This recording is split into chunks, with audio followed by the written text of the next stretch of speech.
and votes against it. They're going to need Pence's vote in the Senate whenever the vote happens. Again, they're targeting late this afternoon or tonight in the Senate, sometime this afternoon, maybe before the program is over today in the House. The drive-bys are doing everything they can to kill it. Greetings, my friends, and welcome. It's Rush Limbaugh. We got 3 straight hours of broadcast excellence just for you. 800-282-2882 if you want to be on the program. The drive-by media is doing everything it can to kill the tax cut bill. It has got public opinion dredged up to almost half of the American people opposing a tax cut. I was doing some perusing last night during downtime. I do have some. And I decided that I would take a peek at some conservative blogs. Now, tax cuts, and the kind that are in this bill, have been signature conservative, forget Republican, signature conservative ideas. This tax cut has pretty much everything in it that every conservative economist has been clamoring for ever since they've been clamoring. Led by the big corporate reduction from 35 to 21%, followed by a reduction in all marginal rates. This has pretty much everything every signature conservative has put their name to. And yet there's opposition to it.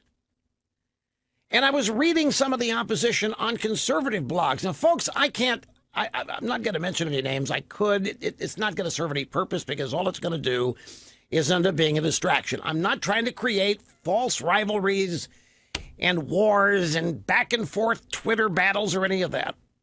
That's why I don't mention people's names. It's not about the individuals. Oh, I guess in some cases it actually is. It's just, to me, it is, well, it's beyond fascinating. I was going to say it's incomprehensible, but it isn't. It's easily understandable. We have a bunch of people, and it's not a bunch, but we have a few conservatives, and I'm talking about in the media, think tanks, this kind of thing, who are willing to sell out something they believe in that's in their DNA simply because Donald Trump may benefit from it. Now, it's not nearly all of them, but it's enough that it caused me to raise my eyebrows reading. I saw comparisons to Obamacare.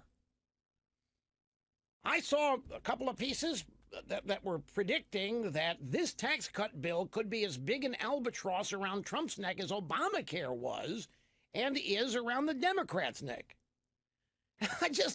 I looked at that, I said, what in the world is happening here? Now there are, look, I want to be honest, there's some things in this tax bill that these conservatives I'm talking about would not throw in there, like the elimination of state and local taxes, the elimination of the deduction because of who those taxes hit. More on that in a moment. But the thing is, it's even revenue neutral. Our precious little government isn't going to lose any money over this deal.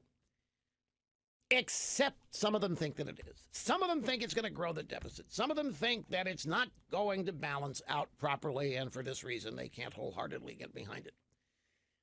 There is no greater issue. That's saying something, and maybe I'm wrong, but I'm telling you, it's in the top 5 of no greater issues to draw distinctions between ourselves and other people. Now, you might think that this bill's so unpopular, the drive-bys have driven up opposition to this tax cut. The drive-bys have driven up opposition to people keeping more of their money. Stop and think about that. Nearly half of the country is objecting to keeping more of their own money. Well, you would think the Democrats would have an alternative. Because every time the Democrats propose a bill, sweeping or tiny, what is our main beef? The Republicans accept the premise and come up with their own version. Only they say theirs is smarter. An example would be Obamacare. The Democrats propose a massive government takeover of health care, and the Republicans, for the most part, accept the premise but object to their techniques and instead propose their own idea just to get in on the action. But after a story, nearly half of Americans oppose the Republican tax bill ahead of final votes, according to a poll. This poll is from the Monmouth University, released yesterday. It says only 26% of respondents said they approve of it. 19% had no opinion. 8% wanted to wait to draw a conclusion until they saw the final bill. What a crock. Nobody's going to read it. But the bottom line is 47% of those surveyed said they disapproved. Okay, so the next story I have in the stack here, tax bill. Nope, wrong story. Just incredible. Here it is. Pelosi bails on tax cut protest after only a handful of activists show up. Now, wait a minute. If we've got a Monmouth University poll that says 47% of Americans oppose this, why can't the Democrats find any protesters?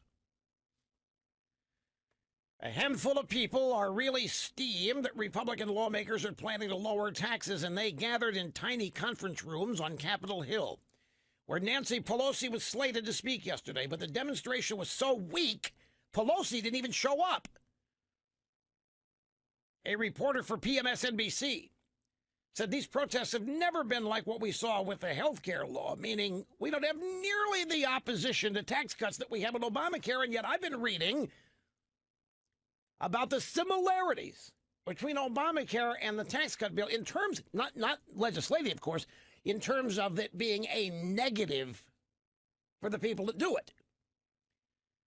Don't misunderstand. The comparison is not that the tax cut bill has the same stuff in it that Obamacare is. Obamacare ended up being a drag on the Democrats. They lost the House in 2010 because of it, and they continue to lose elections because of that and other things. And what I'm reading is this is going to be the same thing. Republicans are going to pass this thing, and the American people aren't going to like it, and they're going to hold Republicans responsible. That's the comparison that's being made. And yet, with Obamacare, the Tea Party came out of nowhere. Obamacare and all of this madcap, irresponsible spending created an organic movement out of nothing called the Tea Party.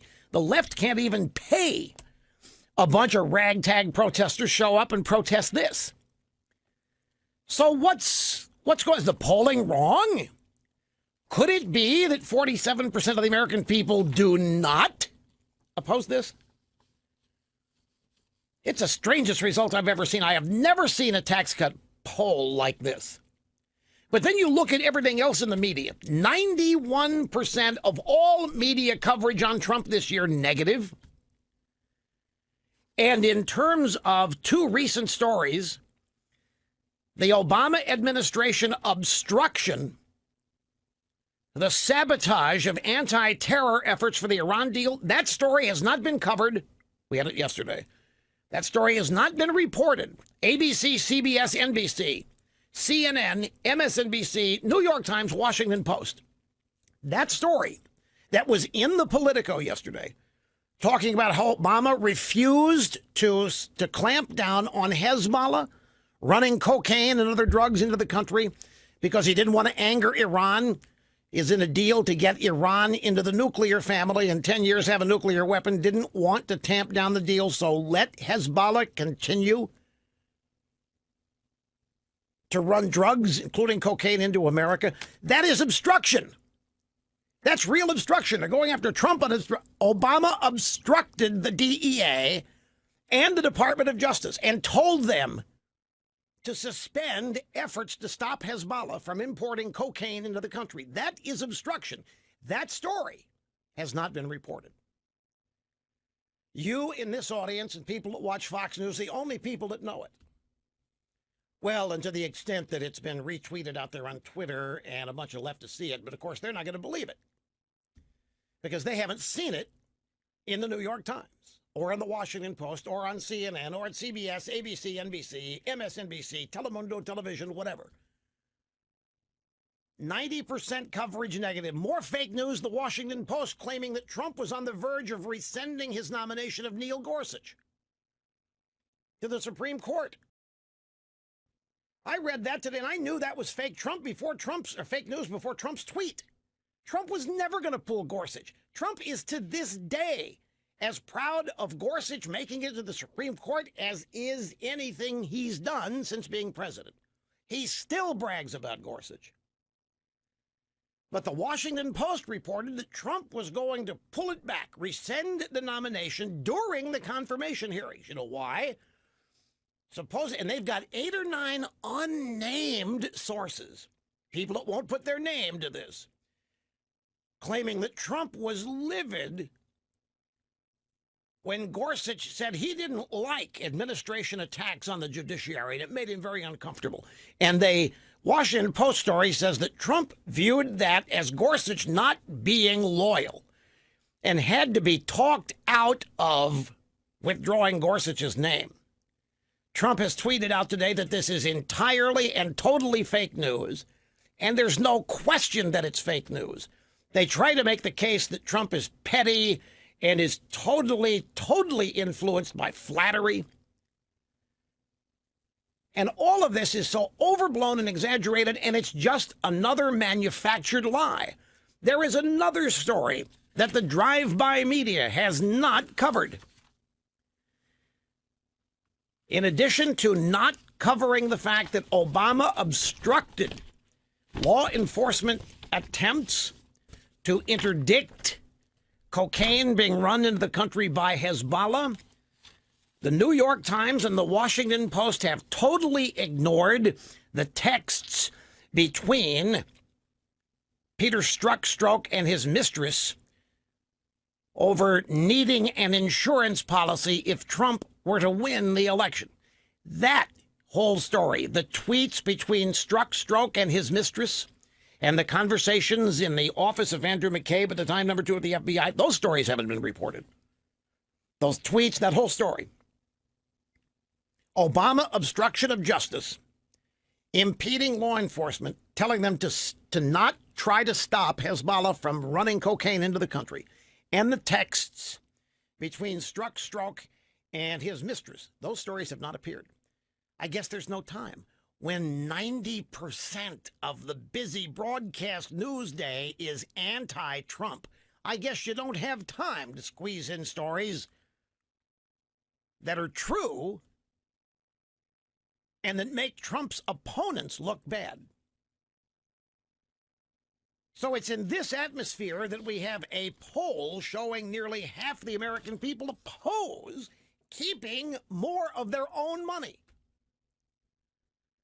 And it's amazing to me, if you read deep down into the poll, it's amazing to me the detail of this tax proposal that the American people are aware of. The American people are normally not aware of the details in legislation, mainly because the members of Congress voting on it haven't even read it all. But when we get to the tax bill, it's stunning how Ma and Pa Kettle in the trailer park somewhere in the Texas Panhandle know full well about the lack of deductibility of state and local income taxes. And every other bit of minutia in the bill. I just don't believe it. I don't believe the country is that far gone that the majority of the American... I know we have more than enough Americans who love socialism, mostly young people, millennials, and what have you. You want to hear the pièce de résistance? Grab audio soundbite number 1. They're pulling out all the stops because they know this is going to happen today. They're beside themselves. This will be a seminal, significant legislative achievement. It's something they will not have been able to stop. And at the end of the day, once this is implemented, people are going to see that it was a good thing, and they're going to end up supporting it. They're trying to stop that from happening. Listen to this montage.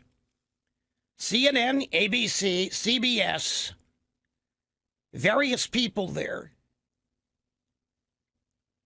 using a last chance tactic to try to stop the tax bill. Why do real estate businesses, specifically, like, say, the Trump families, save millions? The president and his family could stand to benefit personally from tax cuts. It would primarily benefit wealthy commercial real estate investors, like President Trump. President Trump, or perhaps Jared Kushner, would benefit mightily from this tax cut. Really gets hooked up. President Trump and his family. The president and his family will benefit from this. 63% of Americans say that the Trump family will be better off because of this tax plan. Where the hell do they get that? 63% of the American people. Why not 65? Why not 80? 63% of the American people say the Trump family will be better off, because how do they know that? But you notice the theme. Every drive-by we chose there is trying to kill the bill by telling people that Trump is doing it so he personally will benefit, and to hell with everybody else.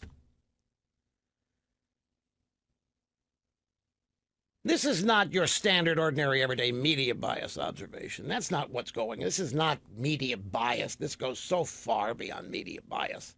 This is not media malpractice. This is not journalistic malpractice. This goes way beyond any of that. This isn't journalism. This isn't the news. It is what journalism has become, but I mean, this isn't the news. This is nothing more than hardcore agenda advocacy, pretending to be and disguised as quote-unquote media or news. It isn't true. A lot of it is made up. A lot of it's sourced from anonymous people without the guts or courage to put their names to it. It's desperation. It's Hail Mary. It is anything and everything, and it doesn't matter what, to stop Trump. Never seen anything like it. Even with the second most hated president in our lifetimes, that would be Richard Nixon. Quick, Nixon's middle name before we go to the break.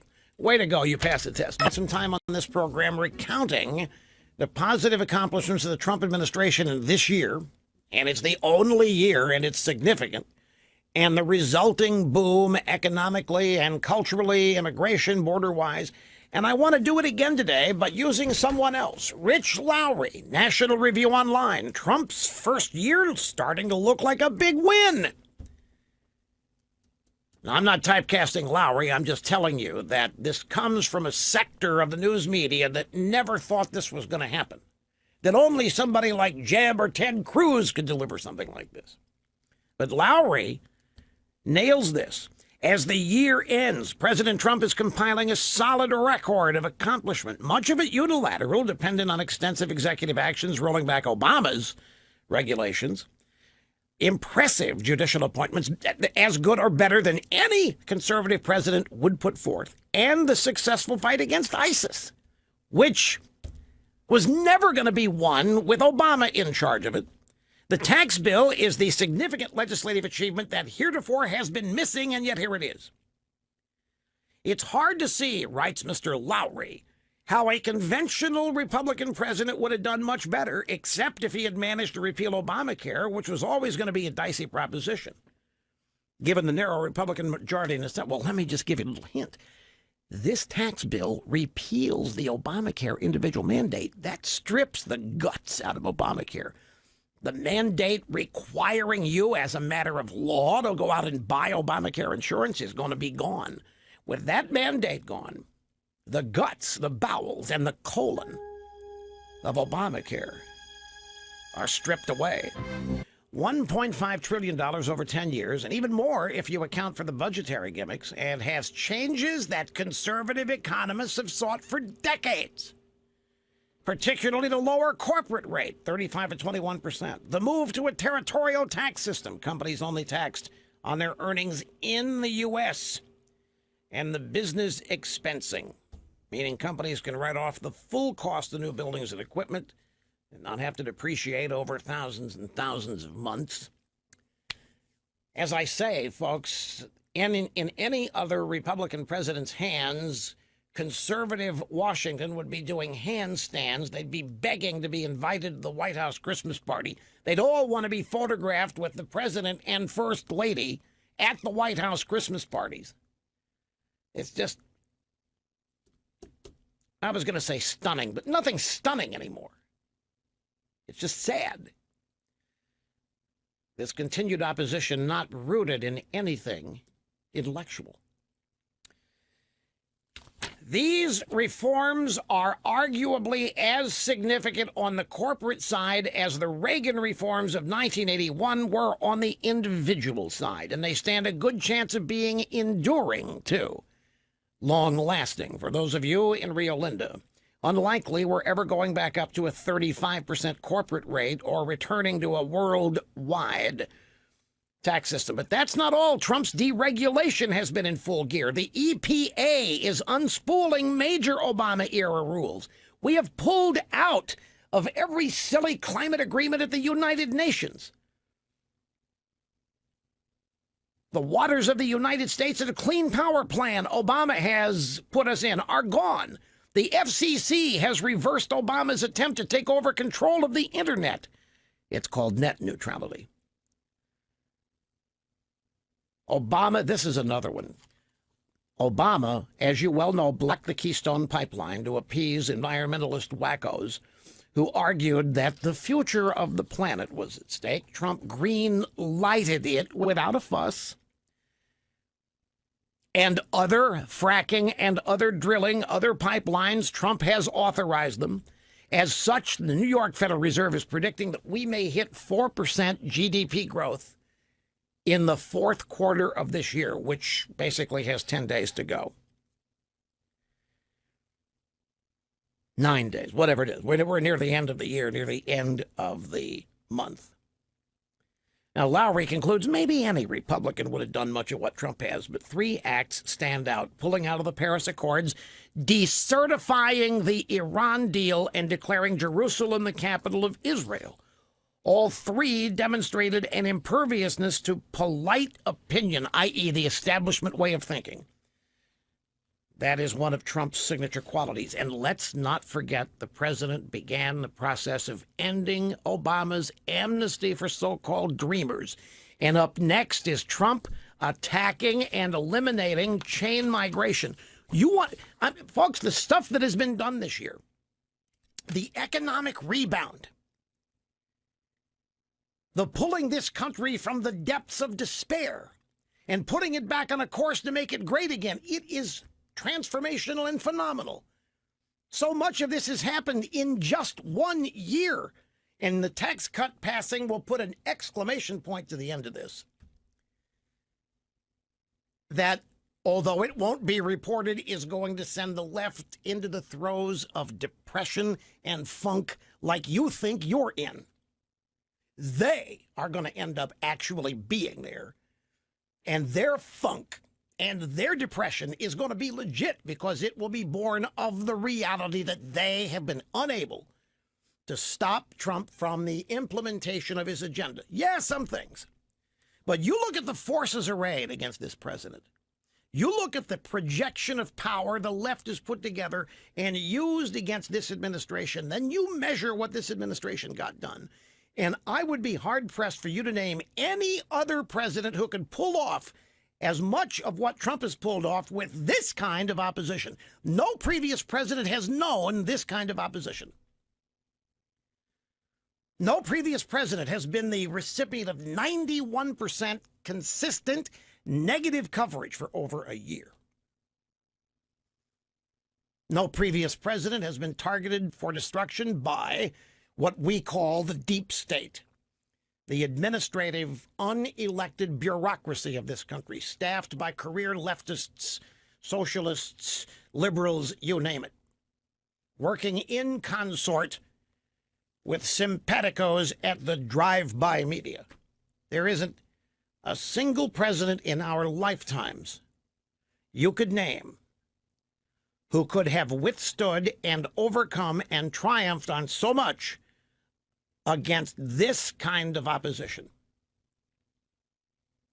And some are now begrudgingly beginning to recognize it and acknowledge it. Now, let's go back to the Democrats and the tax bill for a second. I want to make a point, and we're going to get to Trump's speech yesterday. It is pretty much exactly what I thought it was when I only saw one-line excerpts as graphics on the bottom of TV screens, the news networks reporting the Trump speech. It's fabulous. It's great for what it was and what it is. And we have audio sound bites to go with it. Now, I'm reminding you, when the Democrats propose any kind of legislation over the last 30 years, what do our guys do? They propose a counter, but they accept the premise. Democrats come along and want to nationalize health care. The Republicans put forth their own version, not quite as bad. They say it's smarter, but they accept the premise that there needs to be legislation. along the lines of what the Democrats want. We sit here and pull our hairs out because we thought we'd elected people to stop this. We thought we'd elected people to fight this. We thought we'd elected people when the Democrats spoke up with their agenda, were going to stand up and say no. The Democrats, on the other hand, they don't have an agenda. Now, you may have seen stories this week and last week, particularly after the Alabama election, that are now predicting a blue wave, meaning the Democrats are going to win it all back next year. The Democrats are going to take back the House next year, and then they're going to get started on impeaching Trump. And then the Democrats are going to win back the Senate next year, even though they've got 25 seats they have to protect. And then in 2020, the Democrats are going to win the White House. It's either going to be Bernie Sanders or Pocahontas. Maybe even Hillary again. But the Democrats, by 2020, are going to have total control of the government back. After they won the Alabama election, after they won the Virginia election. You've seen it in the news. You've seen it in the drive-bys. The Democrats are partying hardy. They think it's over. They think that they have succeeded in creating the number one thing they need to win, which is not an agenda. Because they don't have an agenda. All they have is Trump hatred. That is it. And they know it.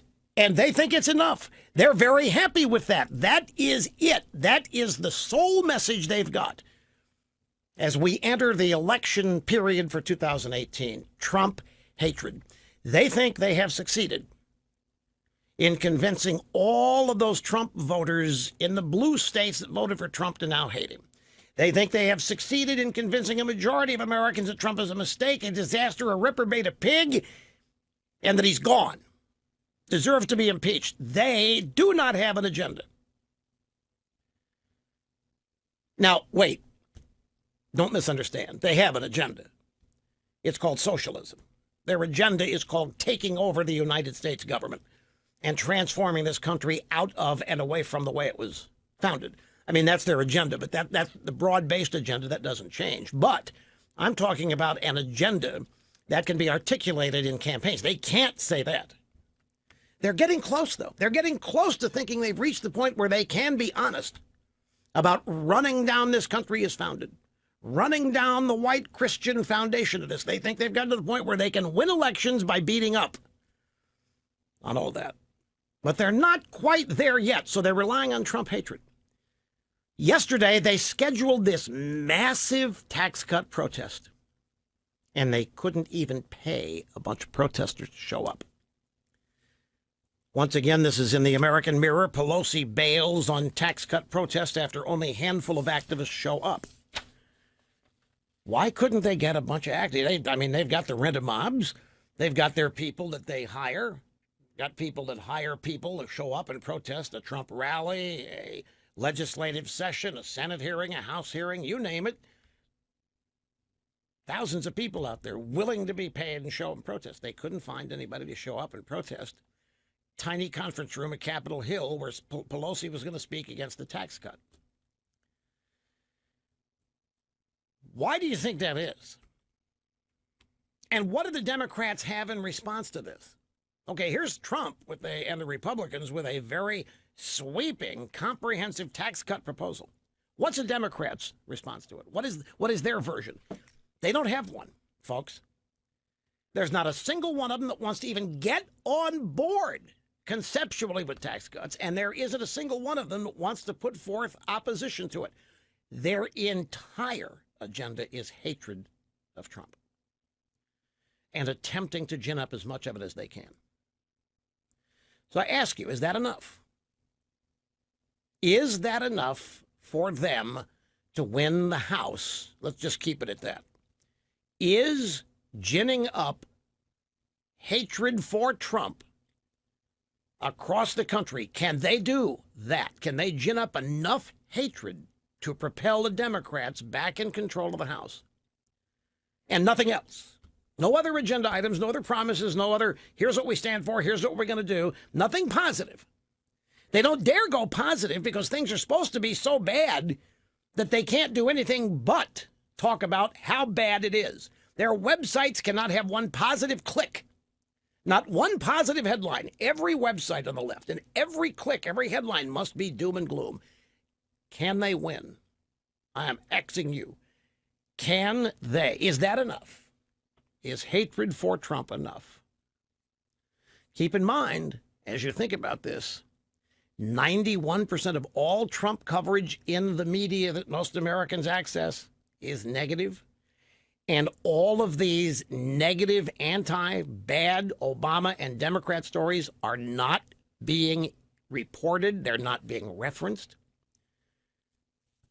The traditional low-information voter doesn't even know of the chicanery on the Mueller committee and the investigation team. They don't even know how Obama willingly let Hezbollah continue to track cocaine into the country so as not to anger the Iranians. They don't know this.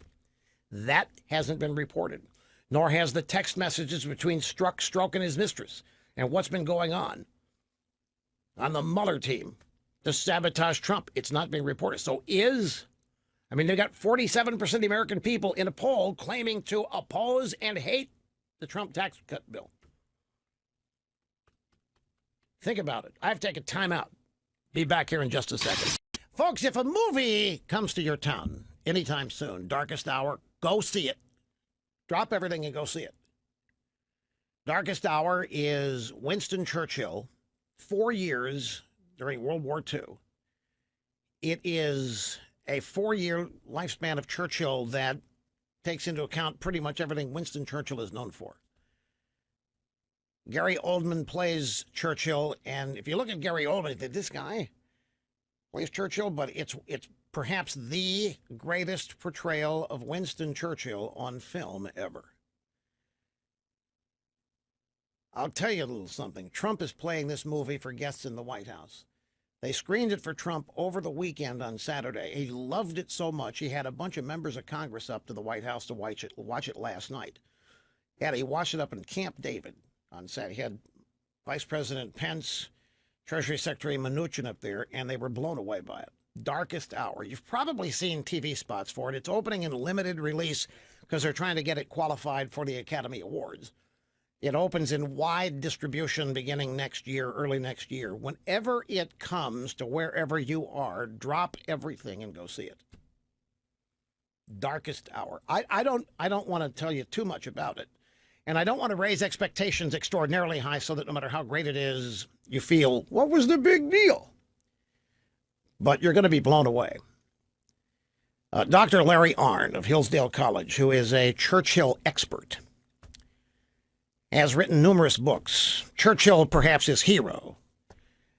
Dr. Arnn spent time during the filming of this movie over in the UK.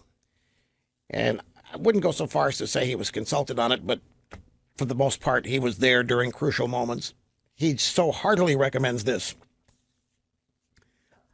I'm going to be viewing it soon. I've seen enough of it to know that it's heart-stopping. It's rah-rah. It's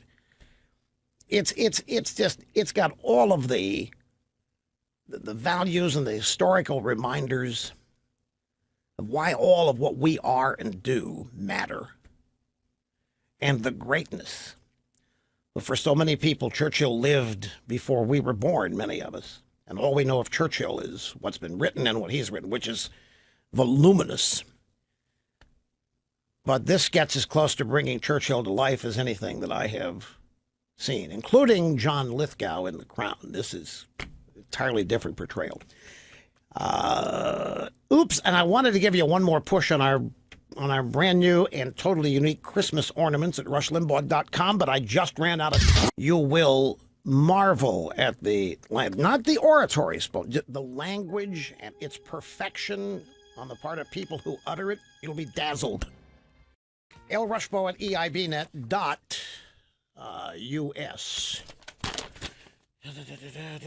Oh, yeah. A couple things here. There has been a development, ladies and gentlemen. You know the texts between Strzok and the mistress that have been revealed? Excuse me, there's like 10,000 of them. One of those texts, Strzok is sending a note to the mistress, Lisa Page, after they've had a meeting in Andrew McCabe's office. McCabe's number 2 guy at the time at the FBI, whose wife is a big Democrat, is running for the Senate in Virginia, took money from Terry McAuliffe's coffers, so dyed-in-the-wool Democrats. We don't know if McCabe is, but I mean, what are the odds? So now we're having to be comforted. Well, don't worry. I mean, the FBI is made up of people with the highest integrity, and their personal political beliefs would in no way influence. Yeah, well, that's what they used to tell us about judges, too. And former FBI directors are weighing in on how this current crop in the leadership dismays and disappoints them. So once again, common sense, intelligence guided by experience. When we are told by the very people trying to destroy Donald Trump to pay no attention to the political leanings of the investigators, we would be wise to ignore and do just that, just the opposite. So in one of these texts, after a meeting in McCabe's office, apparently Lisa Page tried to comfort everybody and point out that there was no way that Trump was going to win. To not worry about it. She just couldn't see a way forward for Trump to win.